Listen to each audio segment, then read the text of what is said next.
Up, what do you nerdigans? This is the one and only Packer Girl 89, and I'm finally doing another hashtag book nerdigan video. It's been a long time since I've done one, and I'm very, very excited that I get to do a book nerdigan discussion.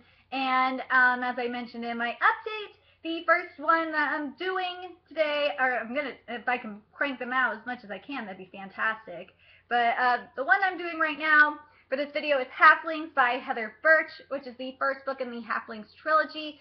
If you have not read Halflings by Heather Burch, go read it and then come back so we could talk about it. And of course, Minnie Popo decided to shut it off on me so before you can really see the cover. And this is the beautiful cover of this. And yes, this is part of the hashtag AngelReadAthon. So this trilogy, as well as the other series that I have talked about on my hashtag AngelReadAthon, are going to be mentioned in my rant when I get to it. I've got to figure out when I'm going to get to it. I have so many books, angel books, on my e-shelf. I totally forgot. So don't worry about that. But anyway, let's get to it. And as I've been doing with my other AngelReadAthon books as of late, I've been mainly focusing on the angelic aspects of the books, like the angel mythology of the books, except for the ones that really do need a lot of love, like the Jessica Shervington books. Those were long for a really good reason, because that series Embrace just doesn't get enough love, so that's why I did that. And I'm probably going to end up doing the same thing for the Sweet Evil trilogy, that and Wendy Higgins Falls being a swear, so. Anyway, let's get to it. So, we have our character, our main character, Nikki Youngblood. It starts out with that, with her being chased by hellhounds. And the first thing I thought of was like, wait a second, why are the hellhounds part of Fae mythology? Wait, because the last time, because if you've been watching my reading progression and saw what I was doing with my mythology readathon, I guess I should say, I was reading, when I was reading the Leslie Livingston books, in the Wonder of Strange trilogy, to be more specific, there were hellhounds there. So it was a nice surprise to see hellhounds. And then we have our Nephilim are called halflings in this book, which I think is really interesting, and I kind of like it. And I like oh man, I swear to Kami, I like me some Raven. Like Mace annoys me. Like Mace is sweet, and I understand, you know. I understand Mace a little bit, but damn, like if I had to, and don't get me wrong, the youngest is cute, Vine is cute, Vine is adorable, but maybe it's because I like older, maybe that's why, but damn, Raven is just badass. Even though I can agree with the gummy addiction that Vine has, but yeah. But something that Raven says is the angel song doesn't hurt humans, it only affects the evil within. So basically, and it makes me wonder if there's also a demon song that affects the goodness within people. That was the first thing I thought. Anyway, so before I went on my tirade about who was hotter, Raven is basically the oldest of the three Lost Boys, and I like how they're called the Lost Boys. It makes me think of Peter Pan. But yeah, and then you have Vine as the youngest, and then Mace as the middle child. And just as Nikki was about to be killed by the hellhound, Mace saved her and brought her to Uncle Will's place.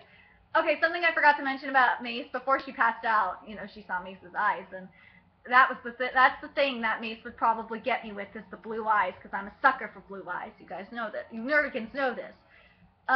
So according to Will, who is full-blooded angel, the longer she's around them, basically, the more she's going to be able to tolerate their atmosphere. And then Raven goes on and talks about how the Hellhound got there through the midplane, which is basically the safe zone between heaven and earth, where all the misfits roam, and I think that's funny.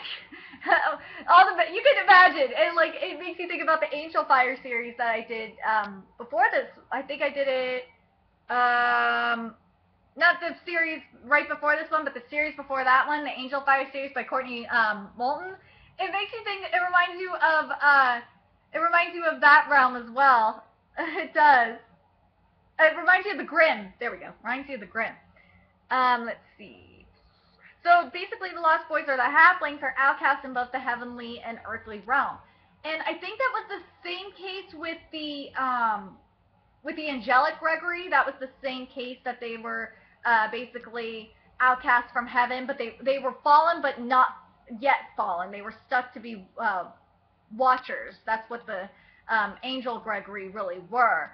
And the angelic Gregory, not angelic Gregory, the angelic Reapers were kind of in a similar situation. Let's see. And it also reminds me of the Rebels too. If you remember the Rebels from oh my God, what's that series called? The Beautiful Dark series. That's what the Halflings, the way the Halflings are described, reminds me of the Rebels too, from that series. And Will is immortal. He's an immortal angel, and I guess angels, and this is how full-blooded angels heal. I don't remember seeing that in the Embrace series or not, because I know that angels can heal because Michael did that to. I know I'm spoiling part of Embrace, the Embrace series right now. I'm probably spoiling Empower right now. So if you haven't read Empower and don't want to be spoiled, please go fast forward through this part. Because Michael did heal Violet in Empower right after the huge battle, and after she saved Nyla's soul. So yeah, it makes sense that an angel can heal. And what they produce is Gilead's bomb, which is this liquid gold, or a Heaven's Neosporin. And the first thing I thought was Gilead, the company, the biotech company that makes drugs to help with AIDS and other different diseases. I was like thinking, oh, Gilead? Maybe that's where Gilead comes from. Anyway, so the Halflings were born like the Rebels in the Rebellion from the Beautiful Dark series. The Halflings were born in the Rebellion, marked for eternity, and rejected as outcasts, and meant to keep the realms in peace. That's the only difference between the Rebels and the Halflings, is that the Rebels weren't meant to keep the peace. They were meant to just go fucking crazy. The Halflings here are meant to keep the peace. And then in this series, which is a little bit different than a lot of the other series, series that I've covered in the #AngelReadAthon, and we're going to see it in the Sweet Evil trilogy as well, that you have demons possessing humans. And one of the humans is actually was chasing Nikki on her bike, and that scene was awesome, especially when Mace just jumped on the bike behind her. I was just like, holy shit! I don't know how he died. He didn't die. It was like, wow. But anyway, that was pretty sick. Then basically she passed out, and Mace saved her. After Mace saved her, and he flew her to the barn and basically broke every rule in the rule book and made sure she was okay. And then she rode her bike home because it was raining too, to boot. So they waited till the rain out and stuff like that. And as Mace gained his angelic power, and something that's important to understand is the more that the Halflings, and I think that you noticed it if you read the Angel of Fire series by Courtney Moulton. You noticed this as well when Ellie was, especially in oh God, what's the book called? Especially in Shadows in the Silence, when Ellie was starting to become more Gabriel than Ellie, that she was starting to feel less human, and that's what Mace and the other Halflings go through, because as they gain their angelic power, the power of the breath of life disappears. And Raven's such a cocky bastard. He sees Nikki as his best challenge, and he doesn't need. I love his philosophy. He's like I don't need friends, only minions. And then it gets really badass at the school when Raven. Well, originally it was going to be Nikki that stops it, but Raven actually saved one of the professor's life, Dr. Richmond's life, from getting stabbed to death. And Dr. Richmond, when you first read this book, you probably didn't think, oh, Dr. Richmond's probably not going to be important. Why the fuck do we care? Well, Dr. Richmond, and I love when authors do this, Dr. Richmond ends up becoming a huge character, important character. So yeah, suck on that. And I love, this has got to be one of the best comeback lines from a book that I've read so far this year. And that would be, and this is from Nikki DeRaven. It was great. She said, sorry, it's just that you were so busy puffing at your man chest. I was afraid you might burst. I was cracking up. If you guys already get to know what I'm talking about. Anyway, so Nikki basically busted, now I'm going to when Nikki busted them at the house, and Will basically is, now I'm going to get to about the angels and stuff like that. So now we're getting to the good stuff.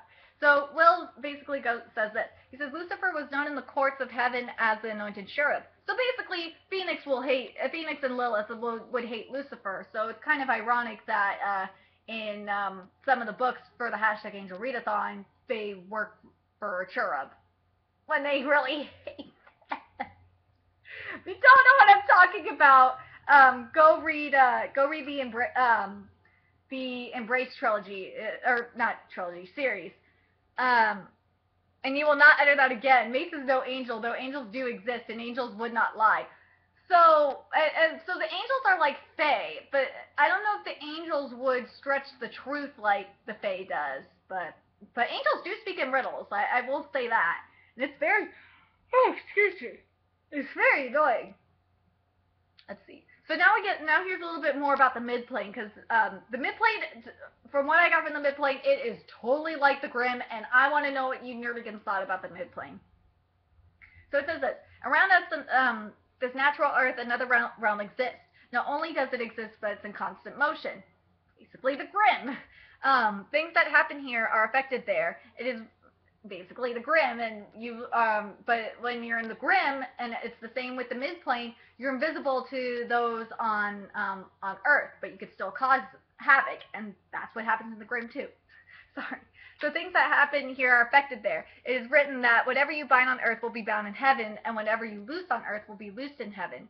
It's not talking about the place of heaven, it's talking about the heavenly realm, the supernatural realm. We call it the midplane. And then Mace goes on to say this: that there are two classes of angels, heavenly and fallen. Yes, we're not doing Guardians and Rebels this time. Jocelyn, I love you, but I did not like Guardians and Rebels. That was fucking stupid. I'm sorry. I did not like that. Even though the characters were badass, I did not like the labels. The labels were just kind of meh. They were different, but I like my usual labels. Anyway. The fallen are a third of the angels, those who were cast from heaven with Lucifer, and heaven's angels are mighty warriors who battle evil continually. Not a guy like me who ends up attending high school, and they're massive in stature, precise in purpose, and driven beyond human understanding, which is very consistent. They are perfectly fashioned weapons who don't know defeat. Definitely true. Let's see. A heavenly angel can never retreat and carries the scars of many battles. And Mace also says, I'm no angel. I have no right to enter the great hall of the chosen, where the martyr rests beside warriors. I have no place in that kingdom, and I don't fit there either. That's why we call. Ooh, I'm sorry, I'm going. That's why we call ourselves Lost Boys. And this is now we're getting to the Halflings bit here. We're the offspring of fallen angels and human women. Our ancestors were fallen, and they didn't fall in love. They were sent for an evil purpose. And when we get to the Unearthly trilogy by Cynthia Hand, it's going to be a little bit different, because we're going to get the question answered: what happens if the angel in question that fathered the Nephilim is heavenly? So stay tuned for that. That will be after this trilogy, the Unearthly trilogy by Cynthia Hand. Anyway, let's see. They didn't fall in love. They were sent for an evil purpose. Here we go. Yes, they saw that the daughters of men were beautiful, but there was no love involved. Well, that's not what happened with the Pemberton and the End of Day series. The Watchers were in love, but maybe that's just the Watchers. Lucifer planned to mar the bloodline. If fallen angelic blood mixed throughout the entire world's population, there would no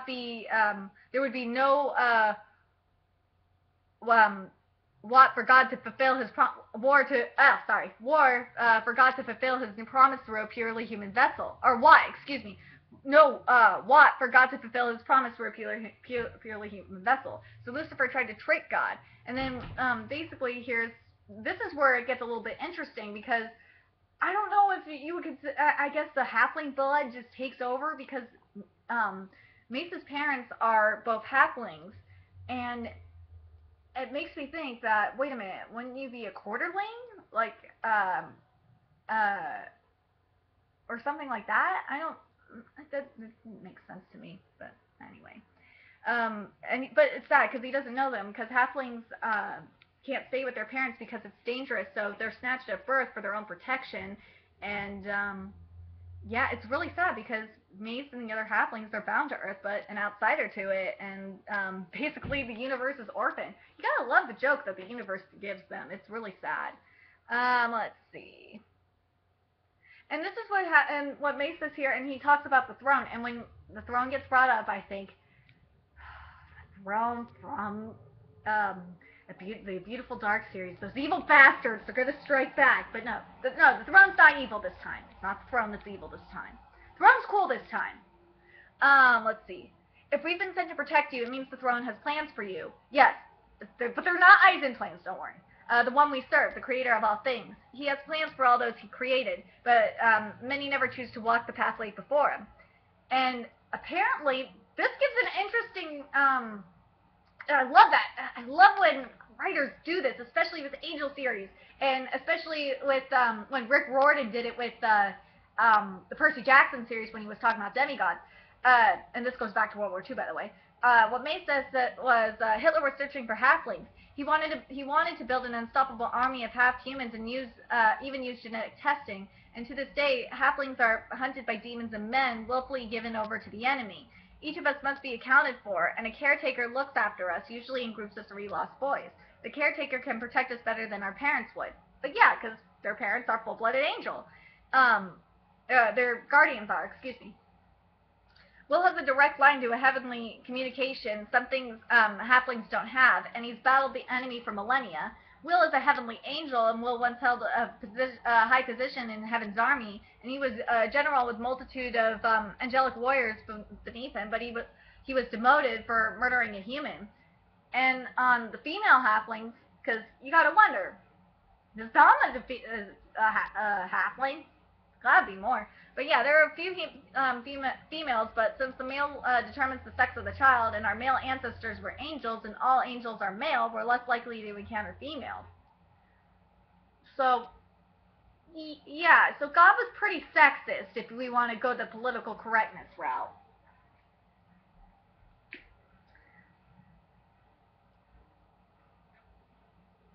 Alright, let's get to the next part here. But yes, Nikki is a seer, and she can see the future. Yes, people, she can see the future. Yes, she can. Let's see. And then Will receives a message from heaven, and he tells Mace and Nikki that basically they gotta go to a laboratory about an hour away, and because within its walls are the answers to their journey, but they need to hurry, basically. And the cool thing about Nikki's seeing powers, it's different than like your average seer would be, you know, because a lot of the seers and psychics that I've covered in this and all my book nerdigan discussions, I should say, usually just like go in a daze, and you'll see that again in the Unearthly trilogy as well. I'm hoping it will be a series and not a trilogy. I need to tweet Cynthia Hand that. But I'm trying to think what I was gonna say. Oh, but the thing is with Nikki's psychic powers that's really cool is that she draws out what she sees, and that's cool because she's an artist too, so it's not a shitty drawing, it's really good. And this is how Heather Burch described it, which I think is really, really smart. So Nikki draws what she sees with the eyes of the spirit, and she sees that I think that's cool that there's an explanation for how she sees. How she's psychic, so it makes you think that all the angels that can see into the future it's through the eyes of the spirit, which would make a lot of sense. Let's see. And she sees the building, that the building is on fire, And Nikki also saved a professor, only for him to be shot and killed by a random person, and he dies in her arms. And Mace recovers the laptop they were supposed to get. And another reason why I bring up this scenario is because, again, I love how series do this. It's gonna end up tying it up at the end. It will. It just will. So Mace heals Nikki's injuries with kisses, which I think is cool. It just takes saliva for a halfling to heal you. So then they go to a church, and Father Tom is a Zion, which is I'm going to tell you what it is right now. So they're people who embrace the fact that there is a spirit realm around us. They help us frequently. So I guess that makes me a Zion, because I definitely believe in the spiritual realm, and I'm still waiting for my angel wings to grow in. I'm still sad that they haven't, but yes. So then they go to Viennese, which is their home in Europe, and not just them though. Other halflings and their caregivers stay there between journeys as well. That is when we aren't in the mid-plane. And now reading from Mace's point of view. Sorry.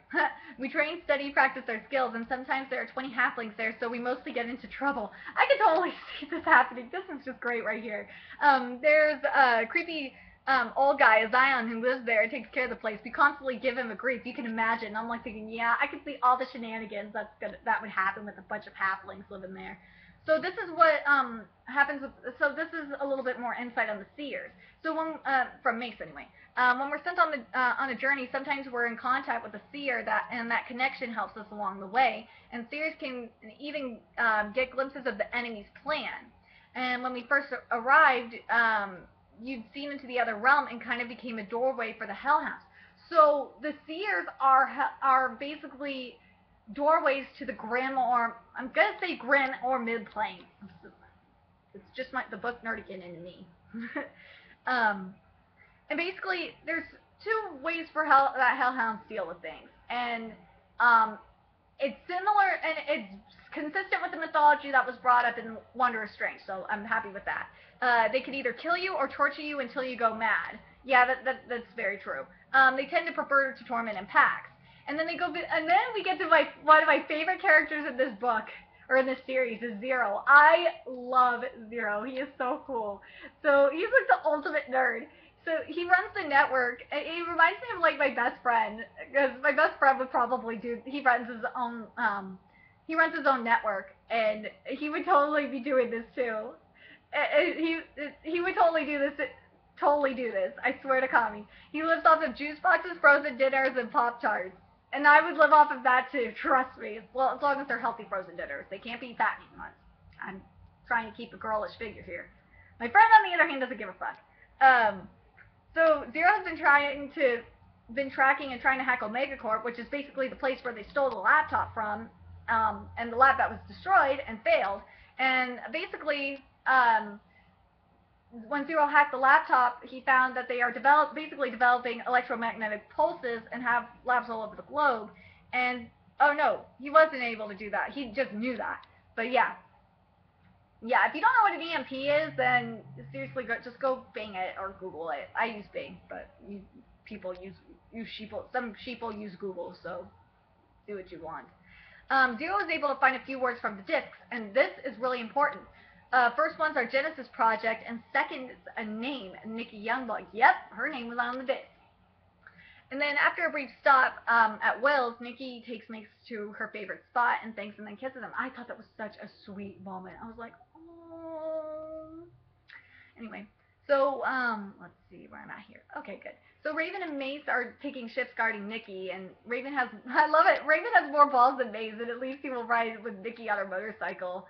And this is why I like Raven more than Mace, because Mace is so overprotected, and Raven is just like he's pushes Nikki to be more independent and be her, which I love. So he's riding on the back of the motorcycle with her, and he takes control of the motorcycle, and they go to Arkansas and they fight, and it's great. And I was like thinking, Raven, you sexy backseat driver, literally backseat driver. Um, and yes, halflings have the power to slow down time. Yes, the halflings have the power to slow down time. And I feel bad for Raven because he says trust is for the weak. It's like, no. And then Nikki says and love is for victims. Like, no. But something that is cool that Nikki does that I wish I could do is she puts pencils in her hair like as chopsticks because her hair's so long. Maybe it's because her hair's so long she can do that. But actually, I could probably do that too. But she has her hair in chopsticks and I think this was Raven was trying to teach her how to fight and she almost stabbed him with the pencils in her hair. That was pretty intense. And what makes this here too, this is about halflings falling in love. Because for halflings, falling in love with a human is the unpardonable sin. If we fall in love with a human, it guarantees we're doomed for all eternity because we're furthering the enemy's plan. It voids all our journeys, everything we've worked to obtain, everything we've done.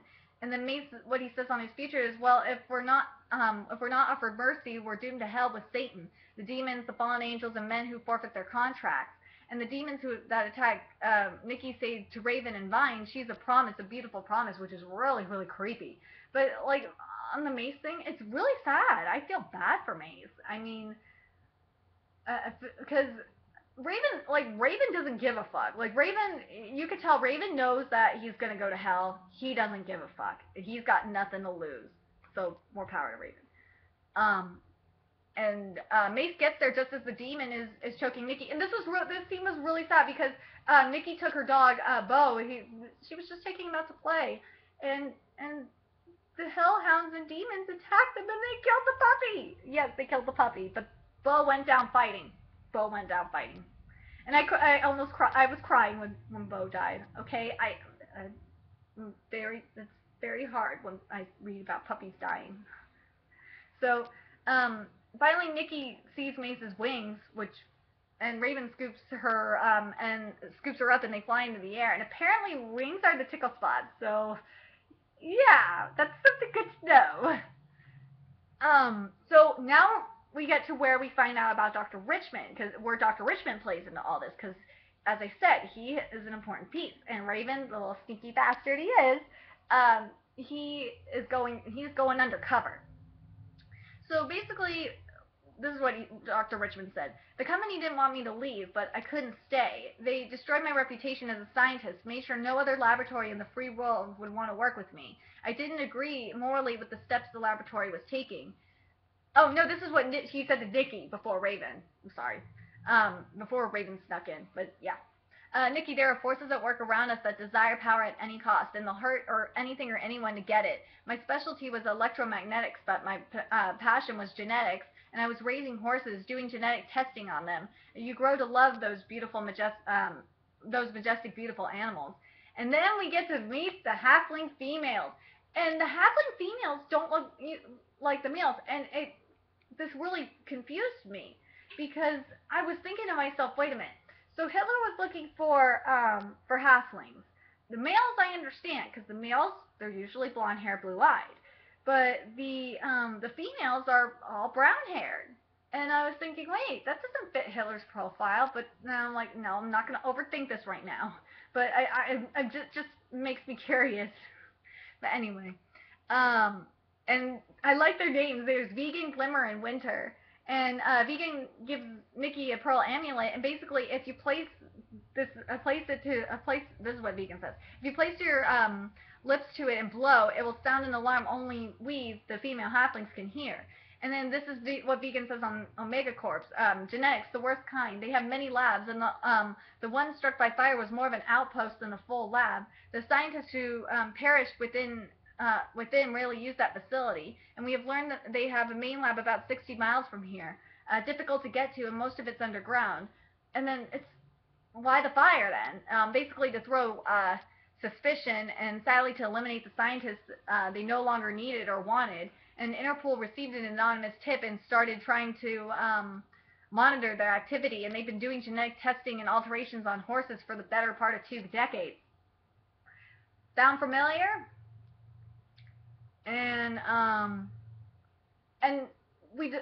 like at this point in the book, we are not sure if there was human testing, but, you know, the fact that Nikki's name was on that project, you gotta know that there was human testing.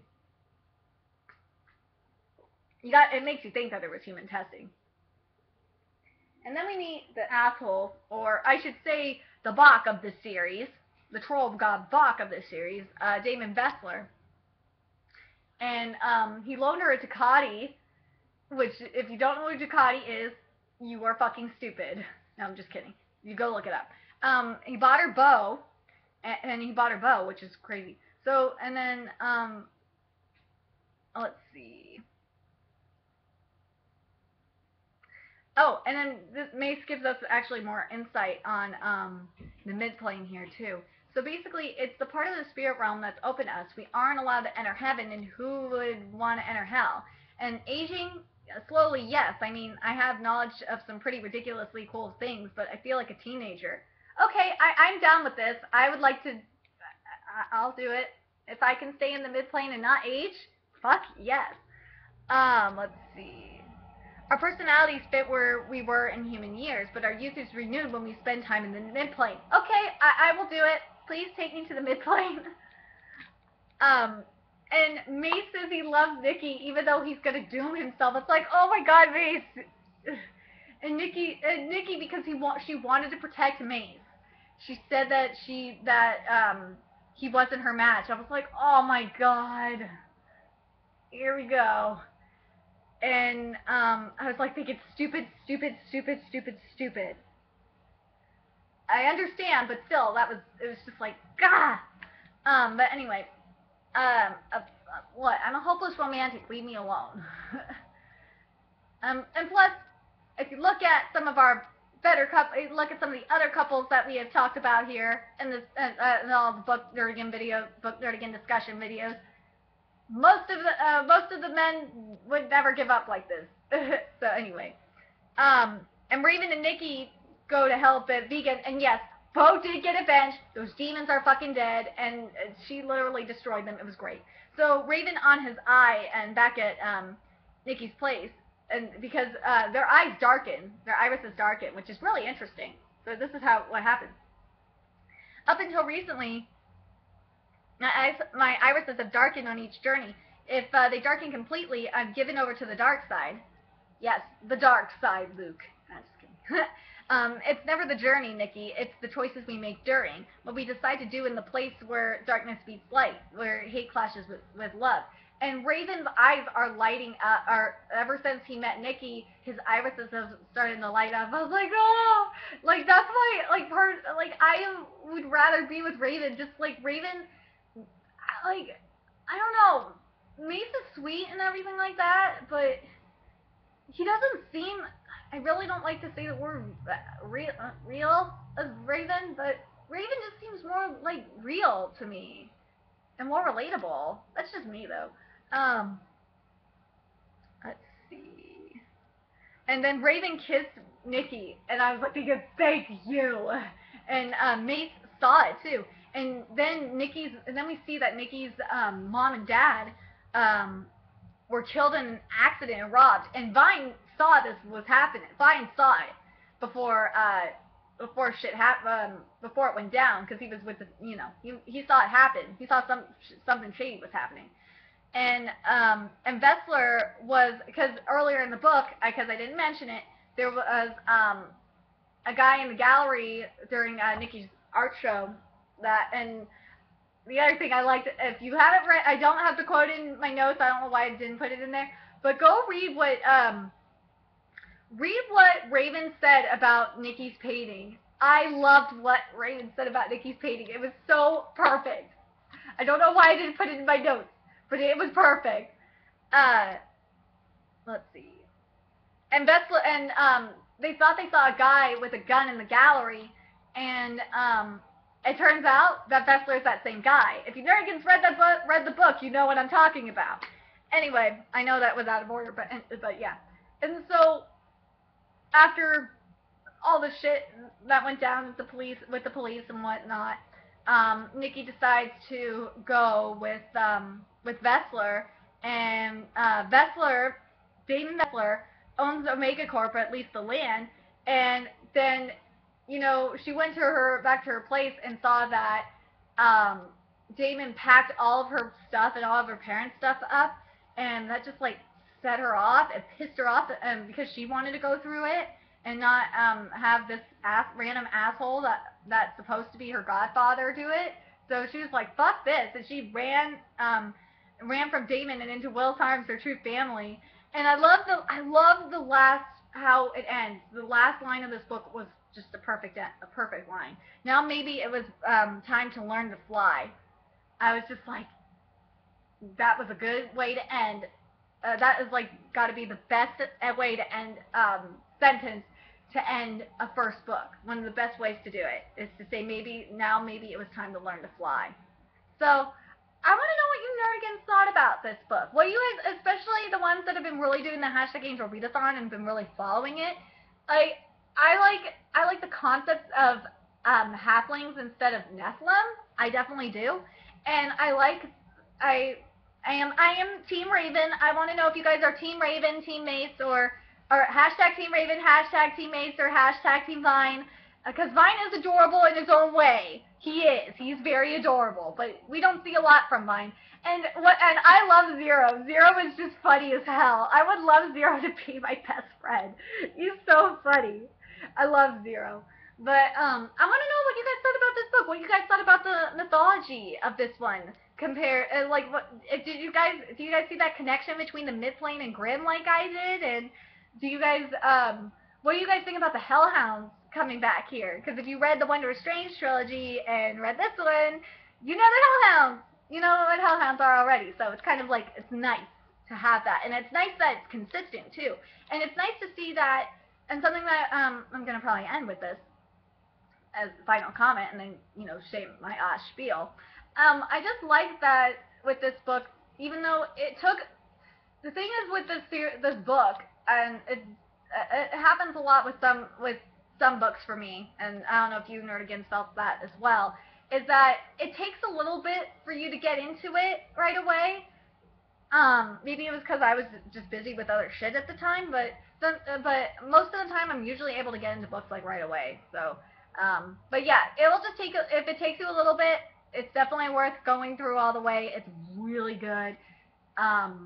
But yeah, and I just like that everything, like mythology-wise, angel mythology-wise, is very consistent. The only thing that I'm kind of sad about is, well, maybe Gregory Lord's thing, Well, the thing that just kind of disappointed me is they were just kept talking, maybe it's true to an extent, and well, it is true to an extent anyway, about, you know, mainly the fall and fathering the kids or whatever. So anyway, I want to know what you guys thought, if you guys see any inconsistencies that I missed, or what your favorite scene was, even ones that I didn't talk about, because I'm trying to stick with the angel mythology here, because hell, it's a hashtag AngelReadAthon.